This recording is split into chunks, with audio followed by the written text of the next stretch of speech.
How long do you expect this demand to extend, this post-pandemic fly at all costs, no matter how high is the ticket price?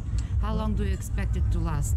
Well, luckily with SunExpress you have very decent pricing. You have affordable prices, and of course Turkey as destination, as you know, is very affordable. So this demand will go on.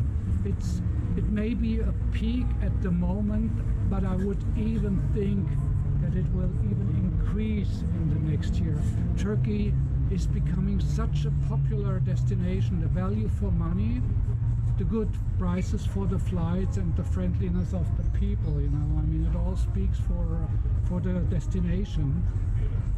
Do you have enough planes? Because many airports and also airlines are experiencing issues with the capacity. Do you have enough planes? Good question. Homework done. We have ordered many planes for this summer. Maybe you have seen in press releases we have 66 aircraft on sale, 60 owned, 6 leased in by an ACMI operator. And as said, we have ordered many planes, and of course our strategy and technical teams are working on to get all these planes on time. But it is a challenge. That's absolutely true.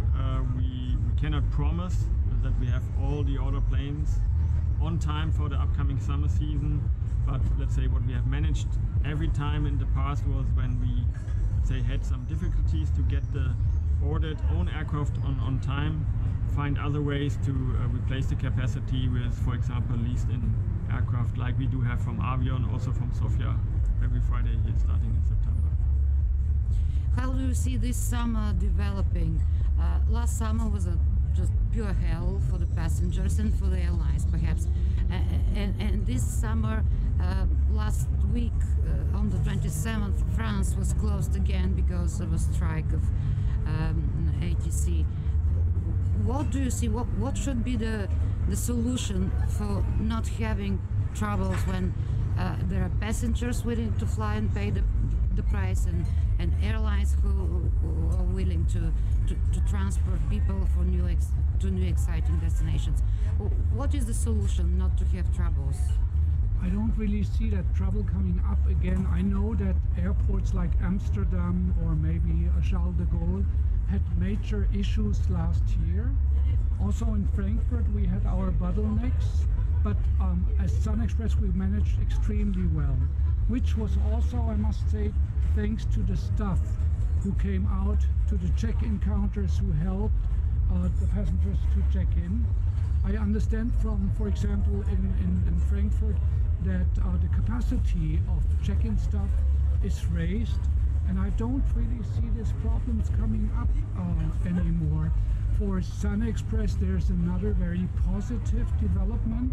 We now have introduced the online check-in, which will be mandatory, and I'm telling you, I experienced it myself. It's so much quicker at the airport, so the processes will be faster and streamlined. I don't really see these problems anymore like they had last year. We just saw on your presentation you have split the price into many small prices for checked-in luggage, for check-in at the airport, for food. Are you extending your operations into the low-cost model? Well, what we want to cater for is the different demands. We will have passengers that will only fly with carry-on baggage. We will have a fare for them. We have passengers that want to take a lot of luggage. For example, our ethnic passengers visiting their friends and their family. And we want to have an affordable package for them. This is why we offer these different fare classes to cater for each demand. Is it possible to have connected flights from flying Sofia, Antalya, from Antalya, and where to? Absolutely. I wouldn't know by heart, that you would know better all the destinations, but for example from Sofia there is a perfect connection to Dubai, where we fly 6 times a week. We will fly to Abu Dhabi, I can't remember all the other destinations that you have, but normally you have very good connections in Izmir or in Antalya for the Sofia flight to international destinations. I remember 5 years ago we made some interview, and also we shot a beautiful plane, specially branded SunExpress plane in Varna airport. What happens to your flights in Varna and Burgas? That was SunExpress Germany. Yeah. Okay, so maybe you're right. 5 years ago we also had the German AOC, SunExpress Germany, which allowed us to fly from many German airports to Varna to Burgas. And yeah, unfortunately SunExpress Germany is not existing anymore. Okay, the AOC was grounded during COVID pandemic. So yeah, we are simply, and with the Turkish AOC you are not allowed to fly from Germany to Bulgaria. Okay, so this is why we are holding on now only a Turkish AOC. So we have Turkish operator, which allows us only from Turkey to Bulgaria, and here we see the biggest potential in Sofia